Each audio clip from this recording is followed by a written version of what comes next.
નમસ્કાર મિત્રો, હું અનિલ ભદ્રકિયા મારી યુટ્યુબ ચેનલમાં આપનું સ્વાગત કરું છું।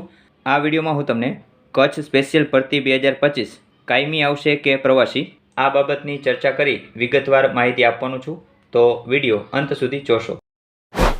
અને હા, વિડીયો ગમે તો વિડીયોમાં લાઇક અને કમેન્ટ જરૂરથી કરજો, તેમજ ચેનલમાં નવા હોય તો ચેનલને સબસ્ક્રાઈબ કરી બેલ આઇકન જરૂરથી દબાવી દેજો।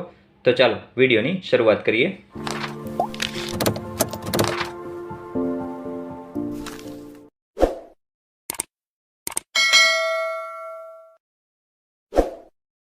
મિત્રો, તારીખ 18/4/2025ના રોજ એક આ પ્રકારના સમાચાર સામે આવ્યા હતા કે આ વર્ષની પ્રાથમિક શાળામાં વાર્ષિક પરીક્ષા બાદ જે શિક્ષકોને કચ્છ જિલ્લામાંથી અન્ય જિલ્લામાં બદલી મળી ગયેલ છે તેને છૂટા કરવામાં આવશે।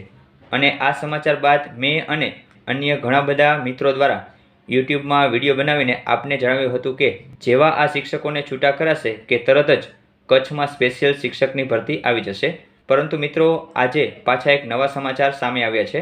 એ પરથી પ્રશ્ન થાય છે કે કચ્છમાં કાયમી શિક્ષકોની ભરતી આવશે કે પ્રવાસી શિક્ષકની?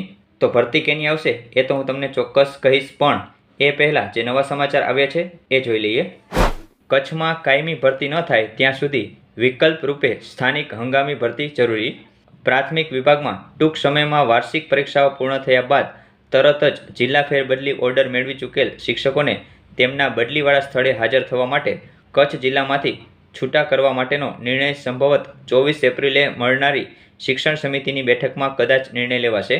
એટલે એપ્રિલ માસના અંત સુધીમાં 50% મહેકમ જળવાય તે મુજબ જિલ્લા ફેરબદલીવાળા શિક્ષકોને છૂટા કરવામાં આવશે, જેના કારણે કચ્છમાં મોટી સંખ્યાઓમાં શિક્ષકોની ઘટ પડશે।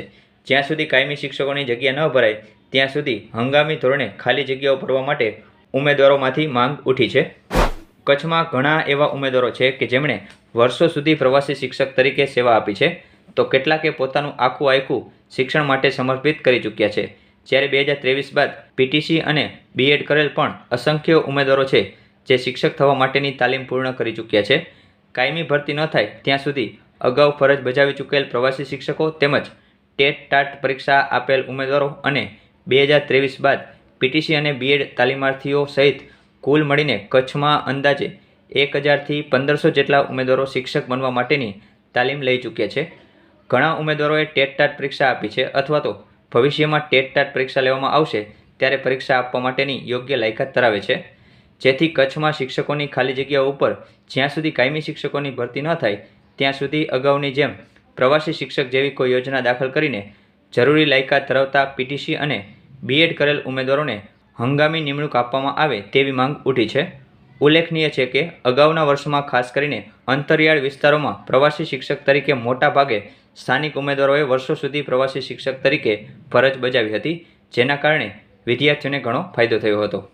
તો જોયું ને મિત્રો, હવે આપણને કન્ફ્યુઝન થાય કે કચ્છમાં જે સ્પેશિયલ શિક્ષકોની ભરતી થવાની છે એ પહેલાં શું પ્રવાસી શિક્ષકોની ભરતી કરાશે? તો આ પ્રશ્ન માટે મારો જવાબ એ છે કે કચ્છમાં પ્રવાસી નહીં પણ કાયમી શિક્ષકોની જ ભરતી કરવામાં આવશે।